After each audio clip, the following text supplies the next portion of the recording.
Hi, Dr. Stone. Hi. Thank you for joining me today. Thank you for having me. Just wanted to take some time to get to know you a little bit better and what you do, and just find out what some of your thoughts are on different topics that maybe other people might be interested in.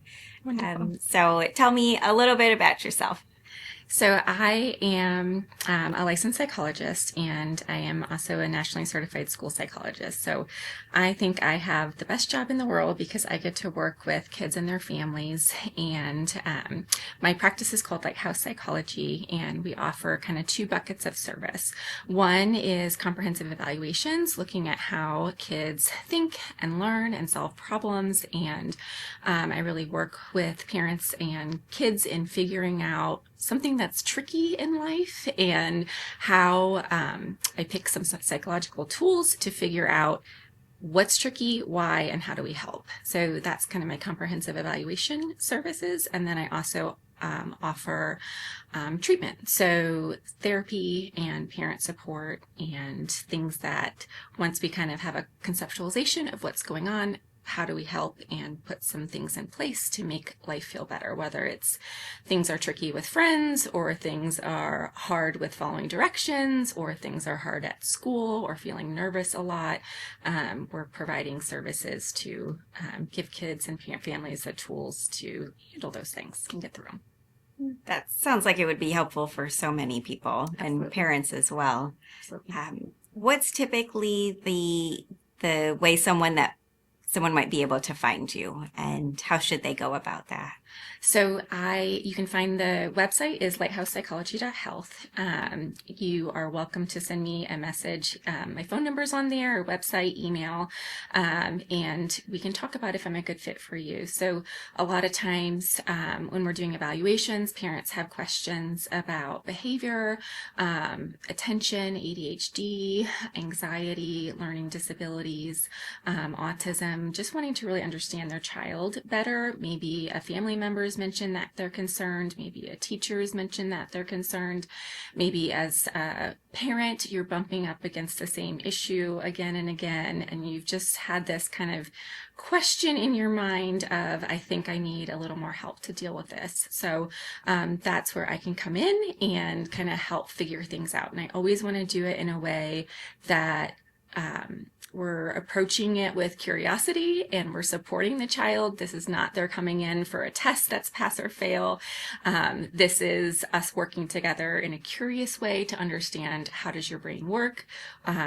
We're always assuming this is a great kid and we want to figure out what are some of their superpowers and super highways in terms of where their brain's working really well and what areas are kind of under construction. Where do we want to help them learn and grow? Where do we want to provide some extra support?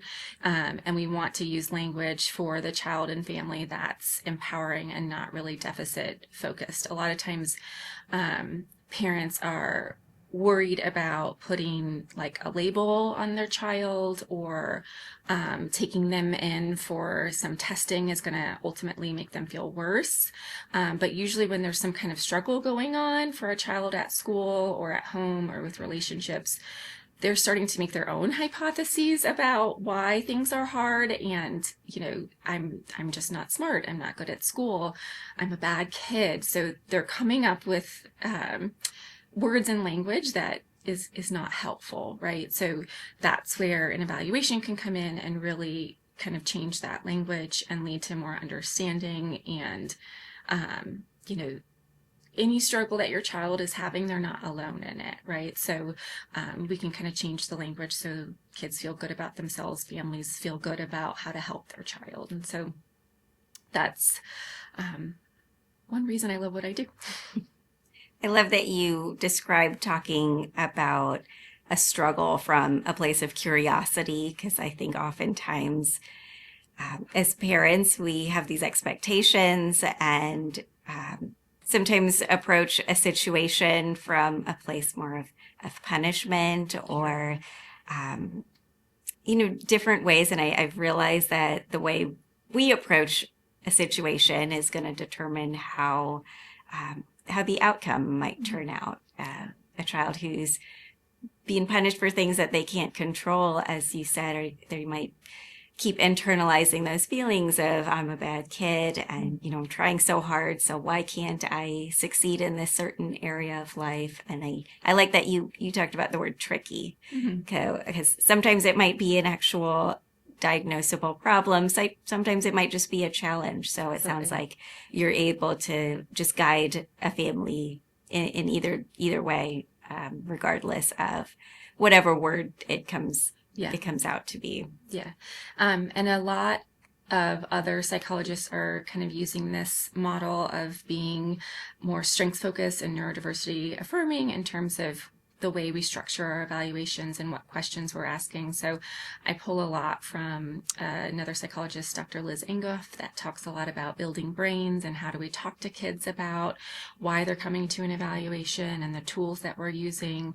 And so yes, very much from a curiosity point of view and a supportive point of view where, sometimes it's nerve-wracking to go in and meet a new person and talk about what's hard for you. So my job, I think, as a provider is to make kids feel welcome, and I want them to feel good about the process. And most of the time they leave saying, like, when can I come back and see her again? Because this isn't like, hey, we're in a cafeteria taking a high stakes test and you need to like sweat this out and get something right. It's, hey, we're just learning about you and what's easy, what comes like a super highway, and what's like tricky, right? So where are you getting stuck a little bit?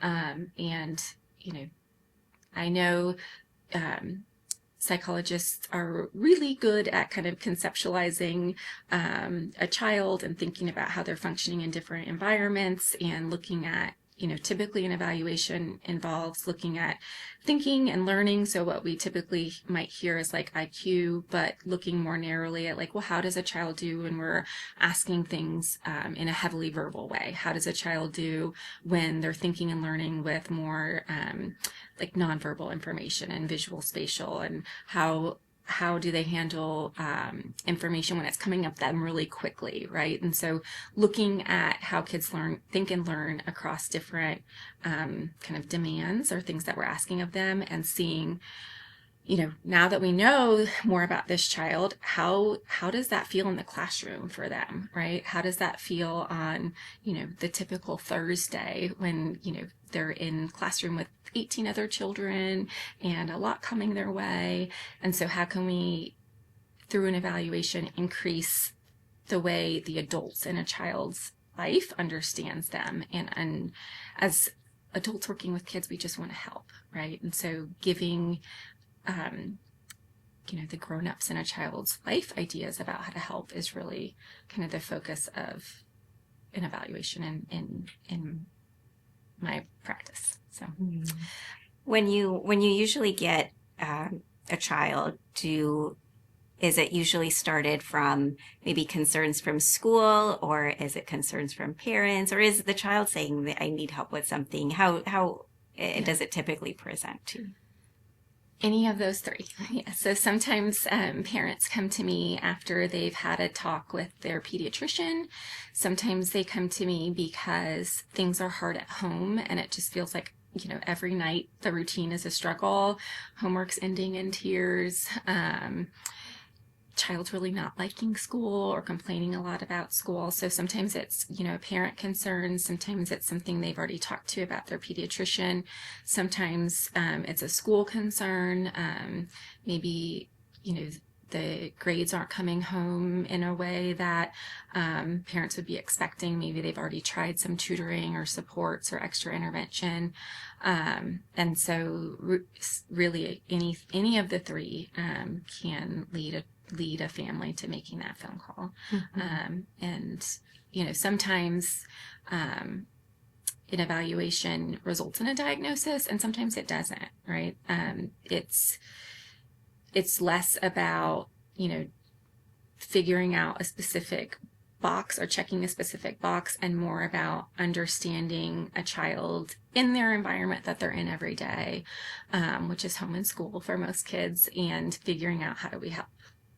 That's great. I love that you mentioned that it's not just about checking a certain box, and earlier you talked about finding their strengths, because I found with so many so many different things that we think are a problem because it doesn't fit, with our typical expectations at school or at home, that if a child doesn't fit in that, then it's a problem. But I've realized, I'm sure you've seen too, certain things like ADHD, autism. There are so many beautiful things about it as well. Just learning how best to use the tools and the strengths that you have can make a big difference in the long run of viewing of it as a problem and something needed to fix, rather than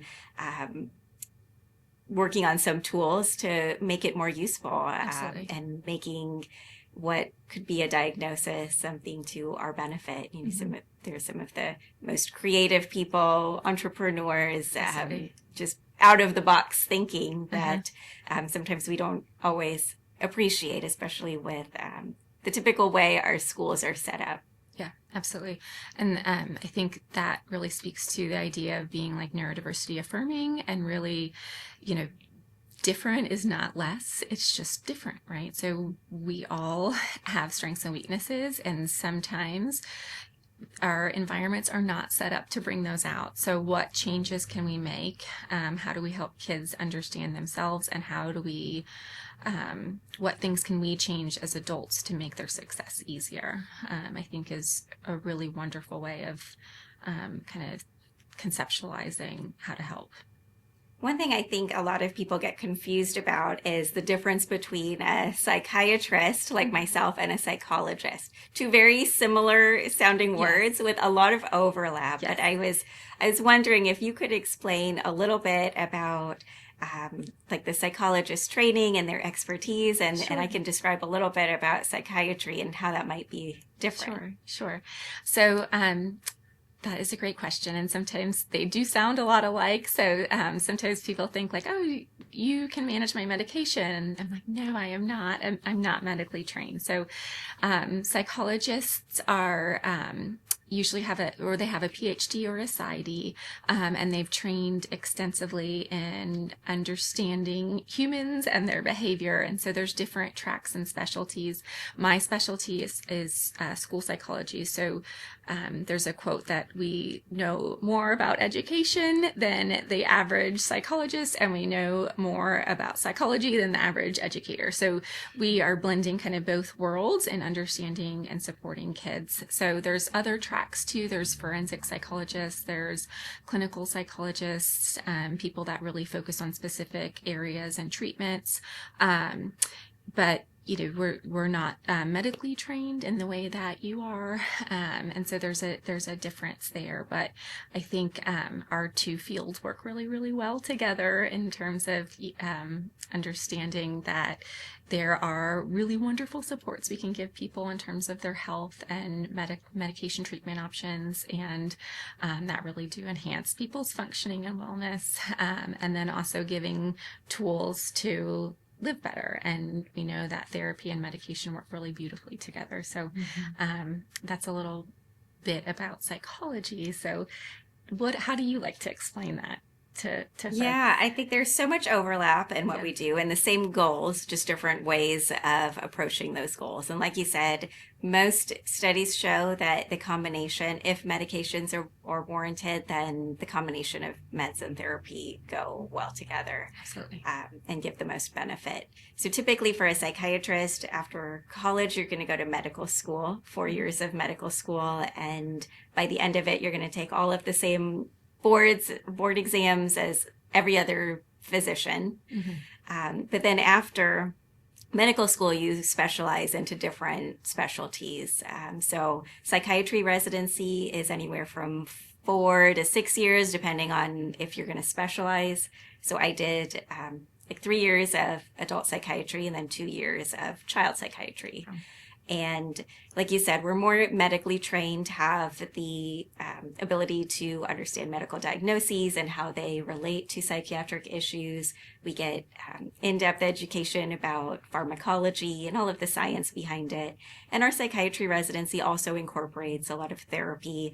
I think it's important to be able to bring that into appointments, even if we may not be your weekly therapist. I think making every interaction therapeutic in some ways is very beneficial. And it's also important to know when to refer. So if I have a patient with certain struggles, I might know which types of therapy might be most helpful for them, and being able to evaluate different diagnoses and what medications might be helpful for that diagnosis.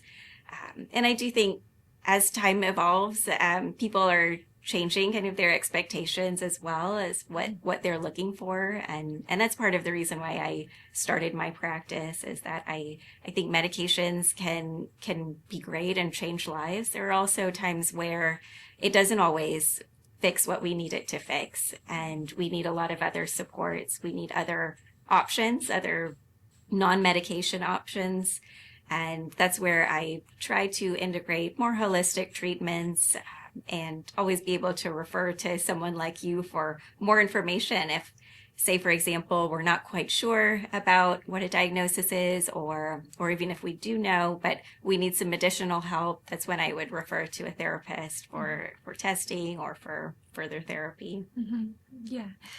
I think that's one of the amazing things about your practice is like your focus on overall health. And can you talk a little bit more about how you provide that and what that might sound like for a parent kind of concerned about their child at home or their functioning?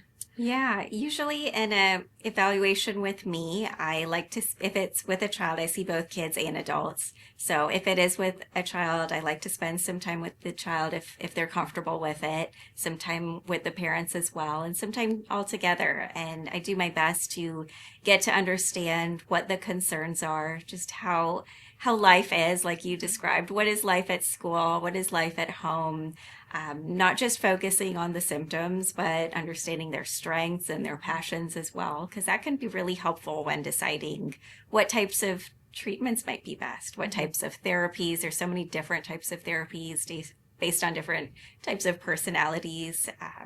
When we mentioned like ADHD, for example, you can really use someone's strengths to help them learn how to cope with some of the struggles. Yes. And I try to integrate all different types of modalities. I think, unfortunately, in a lot of medical school, we don't get so much education about prevention.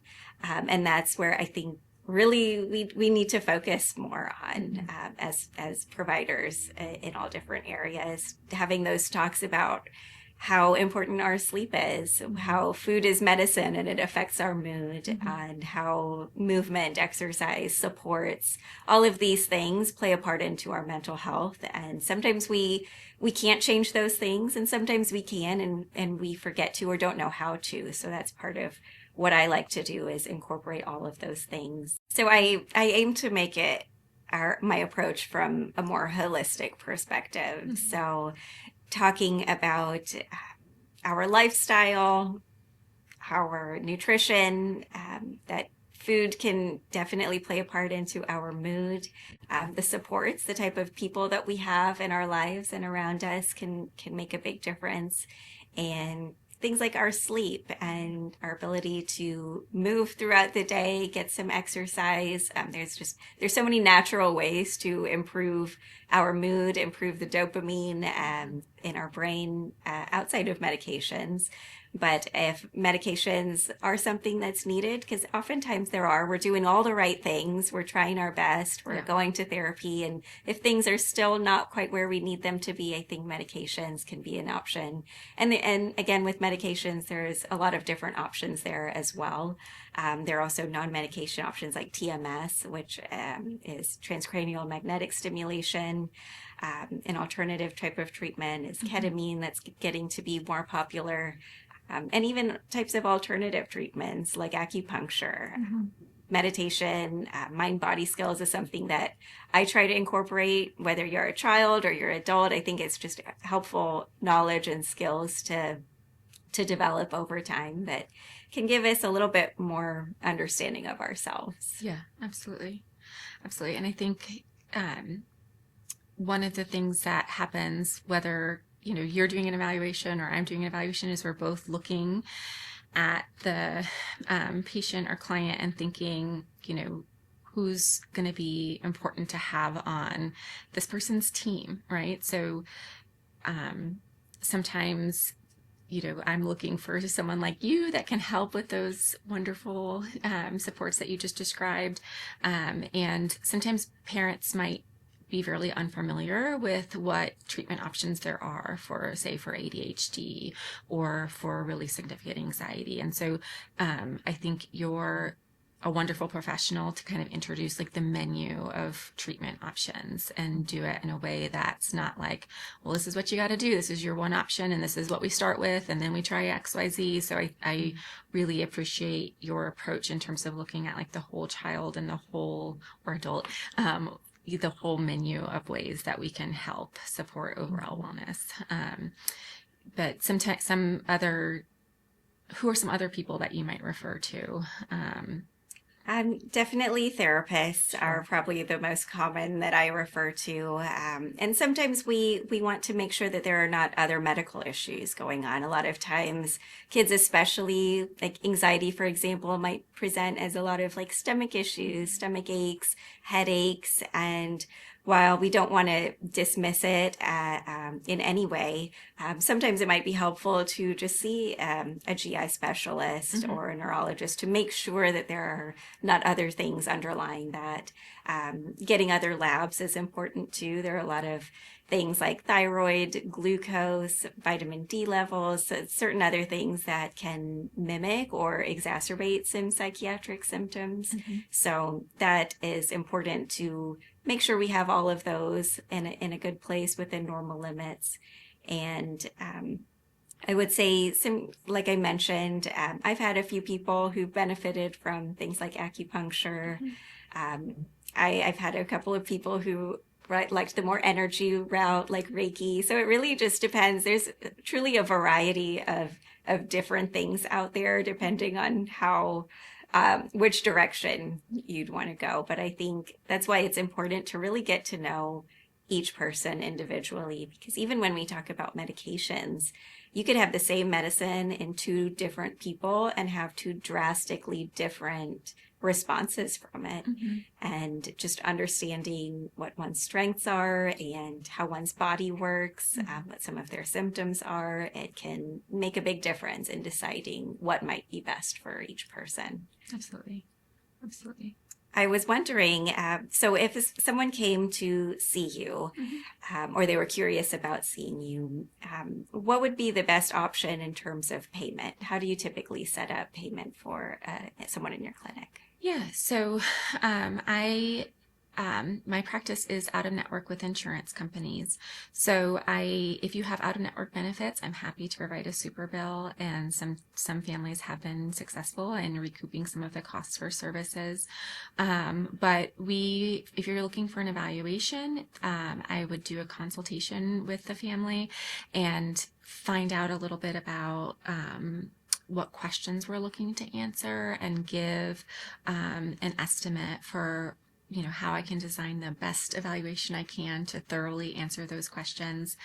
And so I would give an estimate at the onset for how much services cost, and same thing for treatment. Sometimes if we're just jumping into treatment, we know we feel like we're ready to give some help, then I have my hourly rate, and parents just pay as they go.